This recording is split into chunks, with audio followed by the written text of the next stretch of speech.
Rocky గారు, నేను మీడియాని మాట్లాడుతున్నాను.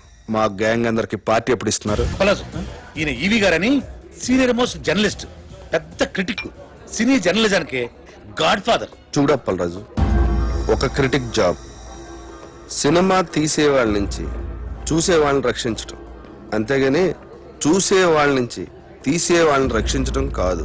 అంటే మా సినిమాలు ఫ్లాప్ అయితే మీకు ఆనందమా? అమ్మాయి కప్పలరాజు, ఒక సినిమా ఫ్లాప్ అయితే అందరికంటే ఎక్కువ ఆనందపడి ఎగురు గంతులేసేది మిగతా సినిమా వాళ్ళు. సర్లే అవన్నీ ఎందుకు గాని, నీలాగా క్రియేటివ్ జీనియస్ అని ఫీల్ అయిన చాలా మందిని నేను పాతాళానికి తొక్కేశా. తొక్కేయడానికి ఎత్తడానికి మీరెవరండి? సినిమా బాగుంటే జనం చూస్తారు, బాగోపోతే ఆ బ్రహ్మదేవుడు చెప్పిన చూడరు. మీరు రాసే పిచ్చి పిచ్చి రాతలు చదివి సినిమా చూసే స్టేజ్లో మా జనం ఇప్పుడు లేరు. క్రియేషన్ కామెంట్ చేయడం క్రియేషన్ అనుకోకు. కనిష్క కేటీ కాంబినేషన్ లో అప్పలరాజు దర్శకత్వంలో వస్తున్న నాయకి సినిమా కథ 32 క్రితం వచ్చిన ఒక ఫ్రెంచ్ సినిమాకి జిరాక్స్ కాపీ అని సినిమా యూనిట్ సభ్యుల గుసగుసల నుంచి తెలిసింది.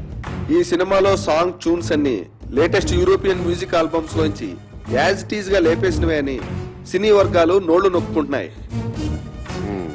కేటీ కనిష్కల కాంబినేషన్ స్టిల్స్ లోనే పరమ చెత్తగా ఉందని, బాబు గారు కనిష్కల సూపర్ హిట్ కాంబినేషన్ కి నీరాజనాలు పట్టిన జనం కనిష్క పక్కన కేటీని ఊహించుకోలేకపోతున్నారని సార్ ఏంటి సార్ ఇదంతా? నా నాయకి సినిమా గురించి నోటుకొచ్చాడు మాట్లాడండి. జనం భరించలేరని ఇప్పటికైనా ఈ సినిమా ఇదంతా బాబుగాడి స్ట్రాటజీ అమ్మా. ఆ ఛానల్స్ వాళ్ళందరినీ కొనేసి ఉంటాడు. ఆ నో బ్రెయిన్ ఈవీ గాడికి ఆ వెంకట్ గాడికి మీడియాలో చాలా ఇంటర్లింక్స్ ఉన్నాయమ్మా. అసలు నాకేం అర్థం కావట్లేదు సార్. ఇంత నెగిటివ్ పబ్లిసిటీ వెళ్తే మన సినిమా పరిస్థితి ఏంటండి? ఏమవదు, నువ్వు భయపడకు.